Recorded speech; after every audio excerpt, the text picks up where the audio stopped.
Due to its mountainous terrain and poor transportation system, eastern Taiwan has always been slow to develop.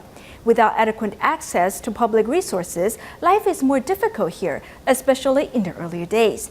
As the Tzu-Chi Foundation was founded in Hualian, Master Zheng Yan and her disciples witnessed how the life of the disadvantaged was made worse by illness, which prompted the master to build a hospital.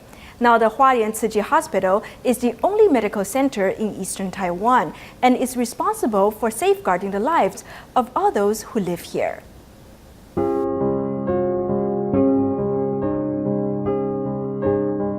Master Zheng Yan picked up the microphone and said she has an announcement, so we quieted down and listened. She said she planned on building a hospital.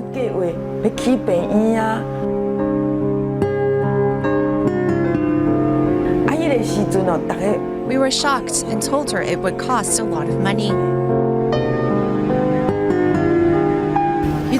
I was really worried then. I was doubtful. The master then said she would go ahead even without our support. When we saw how determined she was, we said we will follow after you. In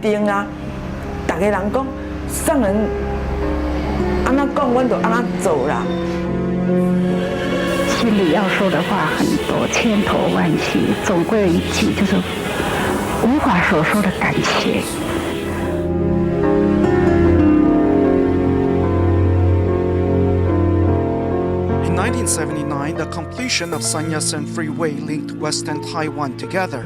However, without proper roadways, the mountainous eastern region was slow to develop. At the time, the Mennonite Christian Hospital was the only hospital in eastern Taiwan.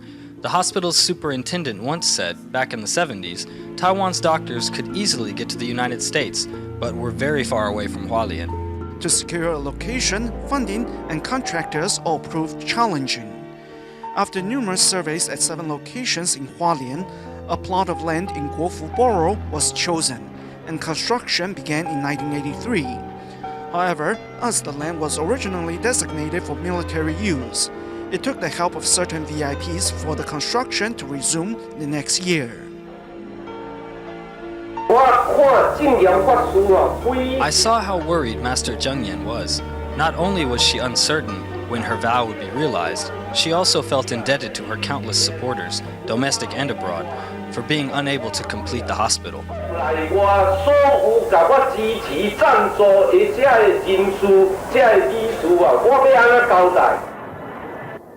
With ever more challenges ahead, Tzu-Chi volunteers doubled their efforts to raise money for the hospital's construction by holding a charity auction in Taipei. Master Zheng Yan is always working behind the scenes and shying away from the spotlight. Now let's all thank her with a round of applause. Led by dignitaries and celebrities, Taiwanese came together to contribute. This watch should be worth at least 90,000 NT. I went to get a gold band for the watch, and the shop owner offered me that amount for the watch. So see how much you can get for it.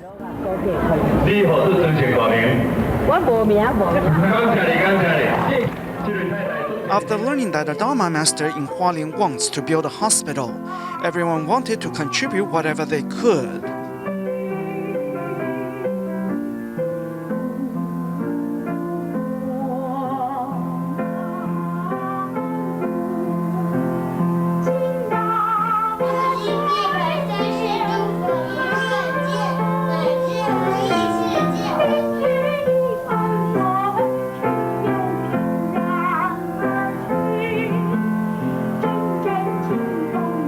I went to a businessman's wife and said, "Would you employ me as a maid for 300,000 NT dollars so I can help Master Zheng Yan?"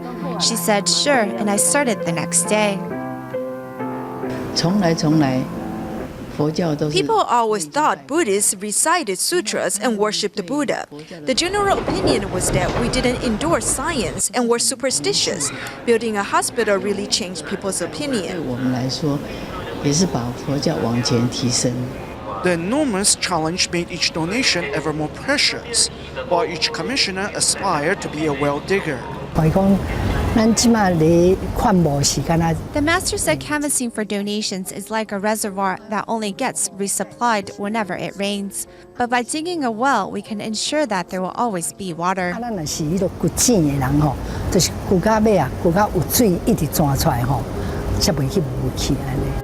The completed hospital is like a well in a desert that enriches all those who live here.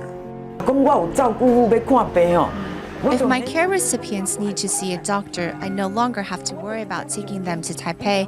I can fulfill their needs right in Hualian in a fully equipped hospital where they can even get a surgery for free. Now, fewer people travel to Taipei to see a doctor. Most of them visit the Hualian Tzu-Chi hospital. I have lymphoma and I get my treatment here. I don't go back to Taipei. To those who made all this possible, overcoming all the challenges to make this dream a reality is simply unforgettable and priceless.